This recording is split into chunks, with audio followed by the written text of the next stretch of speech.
Arriba, arriba, arriba, arriba, arriba.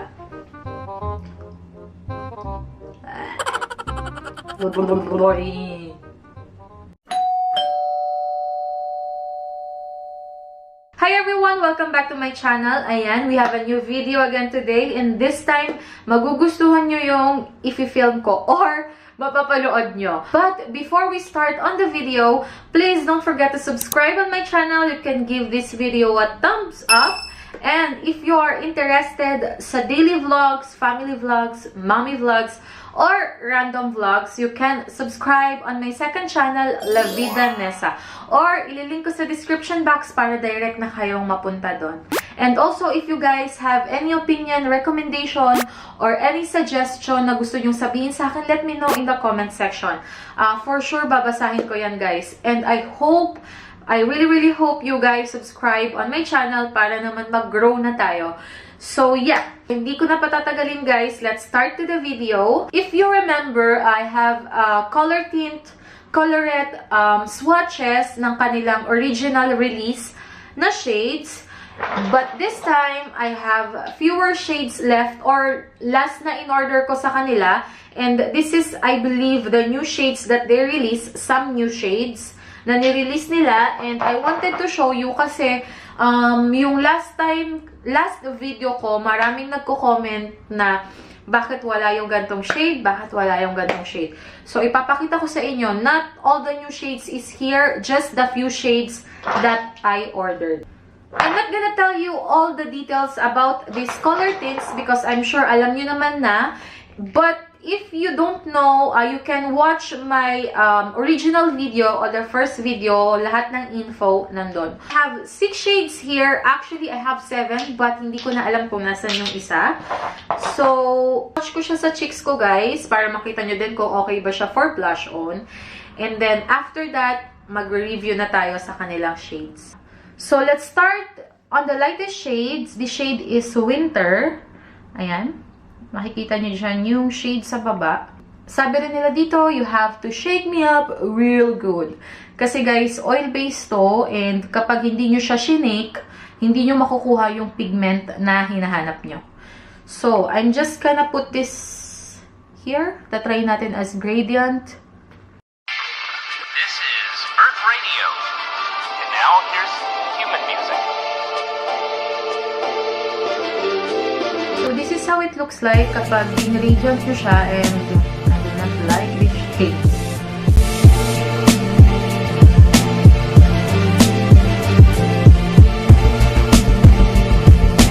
Ito na sa kabila.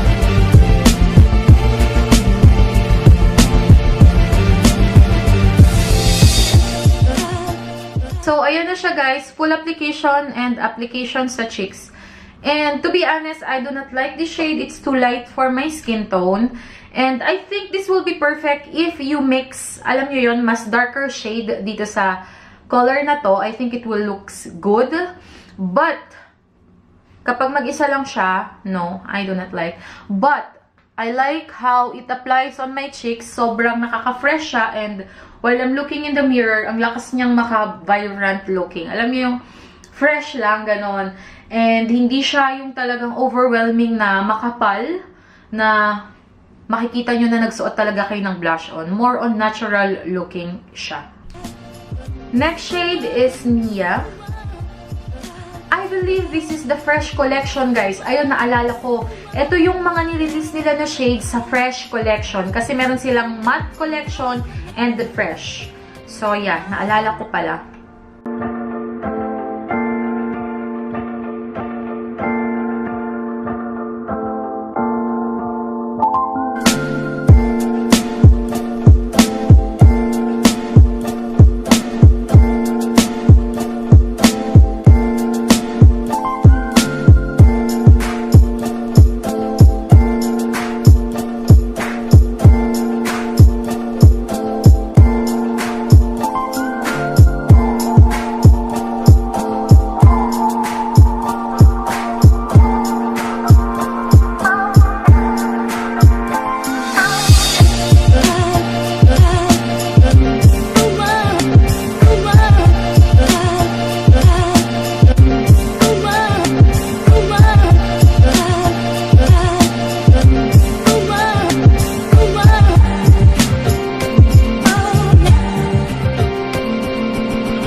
Yan guys, tapos na natin yung swatches and this time i-review ko naman sa inyo yung mga shades. So let's start dun sa pinakauna kong sinwatch and least favorite ko na shade. It's the winter shade. Puro shade na yung sinabi ko. Ayan. This one looks very wash sa skin tone ko. Madi-describe ko tong shade na to as a baby pink or di kayo, alam niyo yung lilac shade, lavender, parang ganun. Baby lavender? May ganun ba? Basta parang siyang purplish pink. Ayan. Which I don't really like as color sa lips ko. But the good news is, gusto ko siya on my cheeks kasi it gives me a natural glow or natural looking. And I look so simple. I love this as a blush but not on the lips, on my lips. Two together, I think it will look very nice. This one sa upper lip nyo and then this one sa inner. Yeah. And then next shade is the Nia. I love this shade as a blush then. And also I mentioned this collection is a fresh collection guys kasi they have matte collection.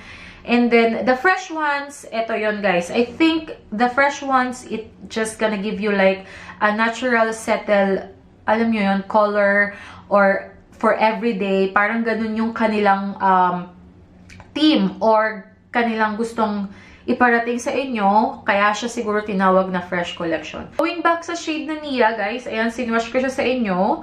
The shade is so pretty, guys. Even sa lips ko, gusto ko siya. Kahit na medyo light siya sa akin, I don't care. It looks very fresh in person. Alam niyo yung ang lakas niyang maka-fresh. So, ayan siya, guys. Pag sinwatch nyo, and also, I love how it applies on my cheek. Kasi, hindi siya ganun ka-colorful. Para lang siyang, alam niyo yun, para lang siyang nag-exercise kayo pagkatapos nagkaroon kayo ng flush sa skin na look. Parang ganun. So, I love this. Next shade is Andre. Ayan yung kanyang swatch, guys. And I also love this shade. But I'm not gonna wear this for everyday. Pero yung color niya super unique. Para siyang terracotta burnt orange. Ganun. Ganun yung pagkakadescribe ko sa color niya. And I don't have a collection or color na ganito na lipstick or tint. So yeah, I love this but not for everyday. And also, if you got carried away sa pag-apply ng cheeks, makapal siya. So be careful. You just need a tiny, even tiny dito sa, more tiny dito sa nunal ko dyan sa pisngi. Kasi guys, super pigmented niya and I love it.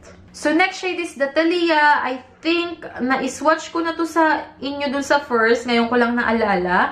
And ayan yung kanyang itsura, guys. Super ganda ng shade nito, I swear. Ang lakas niya maka-sexy, I swear. Pagkasuot nyo tong shade na to, parang, oh my gosh, ang sexy ko. Oh my gosh, I love it. Even sa gradient look na lips, I love this. I love this shade. Wala na ako ibang masabi, kundi gustong-gusto ko tong shade na to. So, next is the Gigi. Ayan. I also love this shade. I think wala naman ako talagang hate sa kanila except sa winter. Hindi ko siya ganun kabet. Ayan yung Gigi, guys. And super ganda ng shade nito, guys. I swear. Not on my lips. I think when I'm gonna use this, mag-a-apply ako ng pangalawa. Kasi para makuha nyo talaga tong gantong kulay. Kasi kapag in-apply ko siya sa lips ko, while I was applying it on my lips, parang hindi siya ganun ka-pigmented. So, I think kapag in-apply nyo siya ng dalawang beses, makukuha nyo tong color na to. And I love the color, you guys. I like the shade like that. Alam nyo yun, yung parang orange or any kind na shade na ganito. Gustong-gusto ko talaga. And I also love how it looks on my cheeks. I love everything about this shade, Gigi. So, next shade is Kira. Everyone love this shade. I know why. Because it looks really good on the lips. And, alam nyo yun, ito guys, sinwatch ko siya sa inyo. Alam nyo yung patay siya na red, hindi siya bright red, pero ang ganda niya pagka in-apply nyo siya sa labi nyo and sa cheeks nyo, para lang kayong nasampal. Alam nyo yung gano'n. Ang ganda ng effect niya, guys, and I love how settle it looks on your lips. Hindi siya gano'n ka OA na red. So, if you're looking for that kind of red na hindi masyadong, alam nyo yun, wagas or hindi masyadong bold, this is really perfect. Ang ganda nito. You should buy this shade also. Next, and last but not the least, my favorite of all, the queen of all the shades, you guys. Guys, kwento ko lang sa inyo, before ko nakuha tong shade na to, the Zola, the queen of all shades ng color tint, everywhere is sold out. Kaya nung nag-restock sila, guys, I ordered 2 pieces, I swear. 2 pieces ko siya. 2 pieces yung in-order ko na shade na to kasi I really love this shade. Look at this one. It's what I'm wearing right now and on my cheeks, kahit na na-carried away ako or napadami yung lagay ko sa cheeks, I don't care. Ang ganda niya pa din tingnan. Even in person. Alam niyo yung hindi ko ma-explain kung gaano siya kaganda. As in, hindi siya nakukuha nung, alam niyo yun, parang hindi nakukuha na ng justice sa camera. Kung gaano kaganda tong shade na to, guys. I swear, if you're just gonna buy one color tint, you have to get this. I swear, guys, hindi kayo magsisisi. Ayan yung kanyang swatch, guys. Para siyang, this one is straight terracotta na shade. Alam niyo yun. Andre kasi is like this. Ito. Para siyang may brownish terracotta brick burnt. I don't know how to describe a color. But this Zola, you guys, it's so good. It's so good. I will keep this forever. Kaya, ang ginagawa ko, guys, iniingatan ko siya dito sa France kasi wala na akong stock nito after nung isa. So, I really have to be careful and look at this shade, you guys. It can make you look beautiful even na mukha kayong pagod. I swear, there's something on this shade na hindi ko ma-explain. Alam nyo yun, parang ang ganda niya talaga. Kung natapos na natin yung video, guys, let me know in the comment section kung ano yung nagustuhan yung shades or kung ano yung meron kayong shades na hindi nyo talaga mabitawan. So, thank you guys so much for watching this video. Let me know kung ano yung mga gusto nyong mapanood. Also, kung meron kayong mga opinion or kung ano yung mga dapat kong gawin or what you call this, mas ma-enhance pa para mas maganda yung may bigay ko sa inyo na content. So, let me know, guys, on the comment section. And again, please don't forget to subscribe on my channel. You can give this video a thumbs up. Sinabi ko na siya kanina sa aking intro. Makulit, besh. So, yeah. Thank you guys so much again for watching and I'll see you on my next one. Bye! Mwah.